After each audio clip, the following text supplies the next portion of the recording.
Olá, hoje nós vamos falar sobre diabetes tipo 2. Como na primeira parte nós falamos com a paciente Cristiane, hoje nós viemos falar com um profissional para falar sobre diabetes tipo 2 que hoje está iniciando com insulina. Vamos tirar algumas dúvidas, acompanhe no vídeo.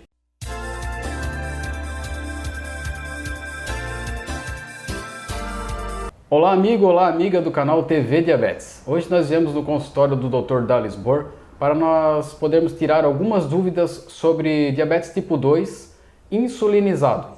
Você vai descobrir o que é isso agora com o Dr. Dallis Bohr. Muito obrigado pela entrevista que o senhor vai nos conceder.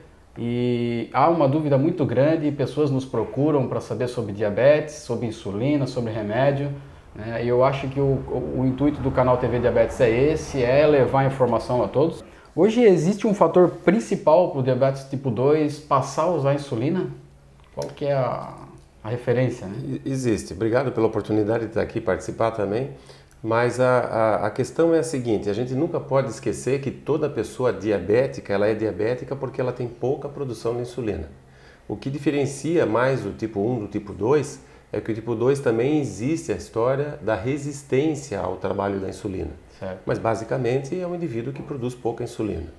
Então, uma colocação que eu sempre faço, Rony, para uma pessoa diabética tipo 2 é assim: quando ela tem um diagnóstico de diabetes tipo 2, significa que pelo menos, a gente sabe por questão estatística, que 50% das células beta, para quem não sabe, as células beta são as células do pâncreas que produzem insulina, essas células provavelmente já morreram, por volta de 50%.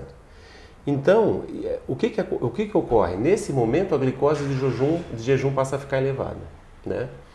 E aí, eu sempre coloco que não é porque descobriu que aquilo vai ficar estagnado. A pessoa vai continuar tendo perda de células beta. Então, o que nós temos hoje como instituição? A gente passa a fazer dieta, orientação de atividade física, uso de medicamentos, tem várias coisas hoje realmente que ajudaram bastante, mas em algum momento essa pessoa vai precisar usar insulina. Entendi. 100%? Não. Né? Na verdade, quanto mais controle a pessoa tiver da glicose, menos agressão ela vai ter à célula beta, porque um fator interessante é que a própria glicose elevada, isso serve também para o triglicerídeo e o colesterol, eles são tóxicos também para a célula beta. Agora, se vocês perguntarem, mas Dallis Bohr, o que faz a célula beta morrer e a gente diminuir a produção de insulina? Existem várias teorias, na verdade. A gente sabe que tem assim impregnação de alguns tipos de proteína que poderiam levar a uma precipitação e morte dessa célula, às vezes doenças virais que interferiram de alguma forma com esse processo, genética presente que favoreça essa condição, né? O próprio peso aumentado que vai gerando essa alteração de gorduras no sangue que vai causando toxicidade. O fato é que a gente não sabe certo, a gente sabe que isso vai ocorrer. Então, em algum momento, a pessoa vai precisar usar insulina, tá? Certo. Então, até a própria alimentação do nosso dia a dia, o nosso estresse, tudo isso vem influenciando para que essa célula beta já com pouca capacidade venha sofrendo. Isso. Mas o que a gente tem que entender, às vezes muita gente chega para mim no consultório e pergunta, Dallis Bohr, mas assim, ficou diabético porque comeu muito açúcar. Não, não é essa a questão. A questão é o global, né? Porque vai muito açúcar, mas vai muita gordura junto, até proteína demais e tal. Sim. Então a questão é o comer demais. E isso é uma coisa bem interessante, porque o ser humano na história ele não foi feito para... não é que não foi feito para comer demais, ele não tinha comida, né? Sim. Então ele criou... é interessante, a teoria diz assim, que o ser humano ele foi criando uma condição de retenção de energia. Quem não retinha energia morria. E aí foi sendo feita uma seleção natural dos indivíduos no decorrer do tempo de pessoas que tinham mais capacidade de retenção de energia. Bom, 70 anos para cá a comida virou abundante. Né? E a partir do momento que a comida virou abundante, a gente então tem esse pool de gente, essa montoeira de gente, esse boom, aliás, de pessoas que estão engordando. E isso é um fator ruim, assim como o sedentarismo, que também é um processo do estilo de vida atual, né? O estresse exacerbado, exatamente. Então, tudo isso vai se somando para que dê gás para essa condição ocorrer. Né? Então, por isso que a maioria das pessoas, realmente, no Brasil, nós temos aí uns 90%, que eu já vi você colocando outras vezes, né? São diabéticos tipo 2.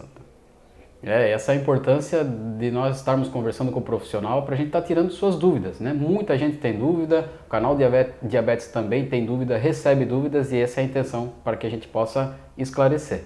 Bom, doutor Dalisbor, uma dúvida que eu tenho, foi passada também, quando que o paciente começa, quando o médico, desculpa, começa a perceber que esse paciente necessita usar insulina, qual que é a resistência? É do paciente, é do médico? Uma coisa que a gente precisa ter em mente, e vou voltar lá para a necessidade de insulina, porque o que falta é insulina, esse é um dos fatores para ficar diabético. Então, nos guias de orientação para tratamento de diabetes, a gente costuma usar inicialmente, além da atividade física, que é fundamental, e a alimentação controlada, a gente passa a usar inicialmente metformina, é a droga de escolha inicial, uma droga que funciona muito bem e é uma droga muito barata. Um custo mais barato. Um custo muito barato, então o custo-benefício dela é muito bom. Agora, num primeiro momento que você faz um tratamento de uma pessoa com diabetes tipo 2 e ela não responde, eu tenho várias outras sequências de medicamentos e drogas que eu posso utilizar para tratar. Mas eu já posso usar insulina nessa época. Então o médico ele já pode informar o paciente naquele primeiro momento que ele está usando medicação oral, que mais tarde ele vai entrar com insulina já para esse paciente ir se preparando também? Isso é fundamental, Rony. Eu acho que o médico pra não tem assustar, que deixar... né? Porque o pessoal pensa em insulina, já pensa em agulha, já pensa em todo o pessoal o já pensa que... Mas por que isso? Porque as pessoas ainda usam insulina de uma forma muito tardia. Então, quando a pessoa passa a usar insulina para tentar controlar o diabetes, a pessoa já está com um monte de complicação, já vinha lá com diabetes mal controlada há muitos anos. A gente não pode esquecer que diabetes é uma doença que a gente sempre fala silenciosa. Quando você passa a ter um problema do diabetes, você já está anos com aquilo mal controlado. Eu falo isso em relação ao infarto, né? O pessoal diz, olha, meu, infartou, o cara ali não tinha nada. Às vezes para infartar leva 30 anos. Então não é uma coisa que aparece de uma hora para outra. Mas veja, numa primeira consulta de diagnóstico, eu já posso começar a usar insulina para o diabetes tipo 2. O que me chama atenção para isso? Tem um exame chamado hemoglobina glicada A1C, que é um exame que mostra para a gente sempre um controle dos últimos 3 meses, em média, do que se passa em relação à glicose. E ele me traz em porcentagem o quanto de glicose vem grudada nessa proteína chamada hemoglobina, e isso então me traduz esse resultado. Bom, se essa hemoglobina for muito alta, normalmente a gente fala acima de 10,5%, 11%, isso mostra que a média de glicose está bastante elevada e eu já poderia, nesse caso, introduzir insulina. E às vezes eu deveria introduzir insulina, porque talvez seja só com a insulina que eu consiga reverter essa toxicidade que a glicose alta está provocando na célula beta e piorando o processo. Tá? Essa é uma dúvida muito grande, doutor, porque assim, teve 2 pessoas, inclusive uma semana passada, que o familiar está internado no hospital, foi e voltou 2 vezes. É por isso que eu pergunto se a resistência também é da parte da classe médica, porque esse paciente foi e voltou 2 vezes, ele é diabetes tipo 2 há um longo período, ela estava com 500 de glicose, não quiseram iniciar a insulina e ela hoje está na UTI tratando cetoacidose diabética.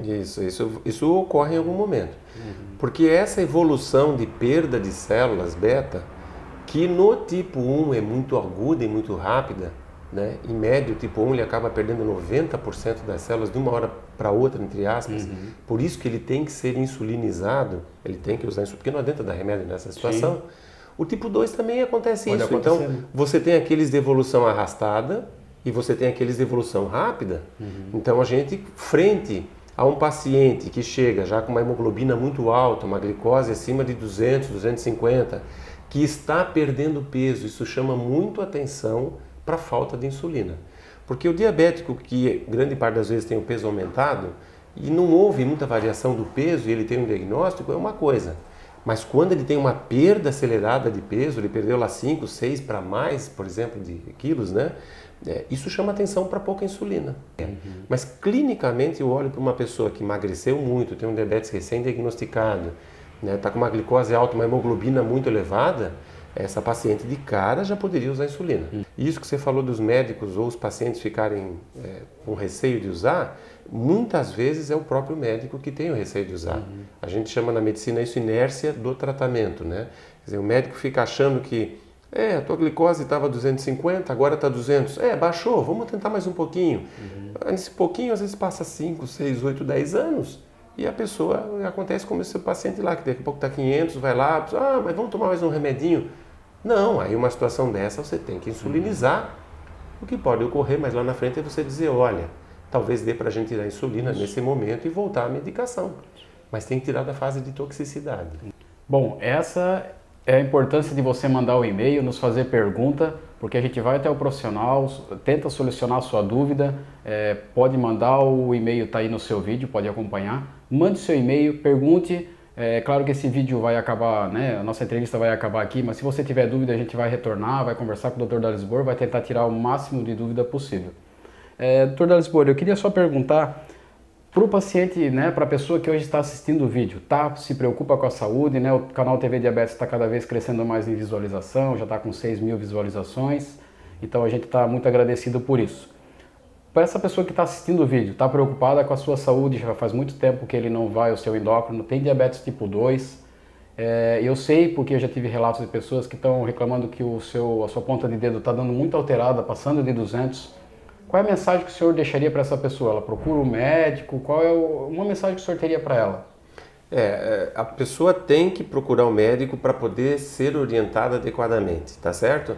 Se você vai no médico e o médico é muito relutante em ser mais intensivo no tratamento, você procura uma outra opinião, porque você tem que interagir Busca junto. informação. Claro, você tem que buscar, por isso que é importante até essas divulgações, né? Porque as pessoas têm que ter conhecimento para procurar auxílio e para se ajudarem. Só rapidamente para te dar uma ideia, até uns 35, 40 anos atrás, pelo menos, a gente não sabia como tratar diabetes e não tinha ideia do que fazer. Por isso que saíram os grandes estudos que mostraram para a gente. E um estudo muito bacana foi um estudo chamado DCCT, que foi feito nos Estados Unidos e com o Canadá junto, onde eles já acompanharam os pacientes por mais de 30 anos. E na época se instituiu que a hemoglobina adequada era 7%, entendeu? E acompanharam pelo menos por 10 anos esse grupo de pacientes inicialmente. E o que eles viram é que a diferença de um paciente que tinha 7% pelo menos de hemoglobina versus quem tinha de 8 para cima era gritante. E a redução das doenças que o diabetes provoca, como problema de visão, rim, perna e assim por diante, reduziram pelo menos quase 70%. Agora veja bem, quando eu falo quase 70%, eu não digo 100%. E aí o que aconteceu nesse estudo? Eles tiveram que mostrar que aquele pessoal que estava acima de 8 não podia ficar mais acima de 8 porque era até antiético. E esse grupo veio todo por 7%. Agora, com 30 anos de estudo, eles mostraram que aquele pessoal que desde o começo teve o 7% estava infinitamente melhor do que aquele pessoal que tinha 8 e depois de 10 anos, e veja que aqui já no final já estão 20 anos no 7%, tá? Já não tiveram mais a mesma resposta. Ou seja, é importante o controle desde o início. Isso é uma coisa muito clara para nós médicos, entendeu? Que a gente que estuda muito diabetes. Então não adianta eu disfarçar o tratamento, tá tudo bem, eu não sinto nada, ou eu me acostumo a ter boca seca, eu me acostumo a ter acho que dor na perna e acho que isso é normal. Não, tem que tratar muito bem desde o começo. E hoje a gente sabe que com tudo isso dá para viver muito bem, obrigado. Essa é a informação que eu queria deixar aqui. Certo, não é só da boca para fora, mas é da boca para dentro também. Né? Principalmente. Então, eu espero que tenha solucionado algumas dúvidas do espectador, do telespectador do TV Diabetes. Eu quero pedir para você que compartilhe o vídeo, tá aí os nossos links embaixo do vídeo, tá o e-mail do canal TV Diabetes.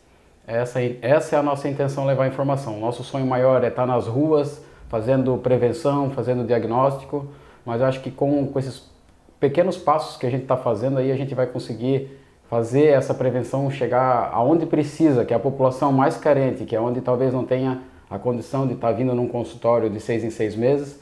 E esse é o sonho do TV Diabetes, esse é o meu sonho. Dr. Dalisbohr, eu quero agradecer muito pela parceria já desde a associação, nas suas entrevistas que o senhor faz lá, vem ajudando muito o público e disponibilizar o seu horário para a gente estar conversando. Muito obrigado. Estamos à disposição. Obrigado, Zé.